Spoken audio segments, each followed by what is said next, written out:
की मनोज जरांगेंमध्ये दम असेल तर त्यांनी सांगावं की कुठं घुसायची भाषा करायची. काय तिकडे म्हणा पळ किती काय भेटत येत. मी त्याचं बोलत नाही, त्या तिकडे बघत नाही. तू कोण आहे केवढा आहे जाती तेड काय निर्माण केला. संतोष भाईला न्याय द्या म्हणतो. ठीक आहे, जातीवाद आहे का? ठीक आहे, जातीवाद आहे. गोरगरीब मराठ्याला आरक्षण मागतो हे का जातीवाद आहे? संतोष भैया देशमुखांच्या भावाला धनंजय देशमुखांना धमकी दिली. बोलायचं नाही का? मी जातीवाद आहे का?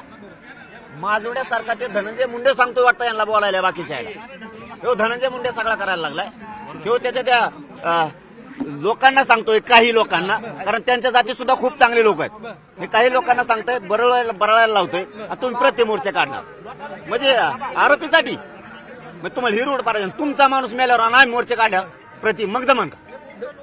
धनंजय मुंडे राजीनामा मागितला जातो. ते राजीनामा देणे तिकडे मस्त वाटायचं. आमचं काय होत नाही. 50 मंत्रिपद घेतले तरी. तू जी जातीय तेढ निर्माण करायला लागला ना, ह्यो पहिला धनंजय मुंडेने थांबवायला पाहिजे. आणखीन खोलात जाशील ना धनंजय मुंडे, आणखीन खोलात जाशील. आणखीन खोलात जाऊ नको. मी 4-5 वेळेस सांगितलंय, तुझ्या जातीच्या लोकांना समजून सांग. काही लोक मुद्दाम जातीय तेढ निर्माण करतायत आणि तू फोन करून ओबीसीच्या नेत्याला सांगू नको माझ्या कोण बोल म्हणून. जातीय तेढ निर्माण होऊ देऊ नको. कारण आता आम्हाला धनंजय मुंडेवर शंका नव्हती, यायला लागली. आधी नव्हती. आतापर्यंत 20-25 दिवसात धनंजय मुंडेचं आम्ही कधी नाव घेतलं नाही. धनंजय देशमुखला धमकी दिल्यापासून आम्ही सुरू केलं. आणि हे काय, हे बाकीच्यांना काय सांगू नको. काय होणार नाही आणि या वळणावर नेऊ नको. जर कुटुंबातल्या सदस्यांना धमकीचे अशा पद्धतीने आज बोलतो ना मी, आज मुख्यमंत्र्यांना बोलतो. 100% मी या विषयात आता मुख्यमंत्र्यांना बोलणार. त्यांना कधी बोललेलो नाही.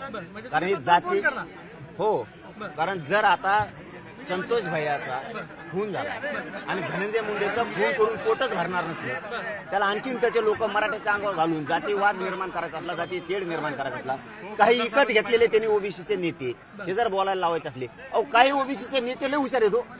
ते या दुःखात सहभागी आहेत. ते बोलत सुद्धा नाही त्या विषयात.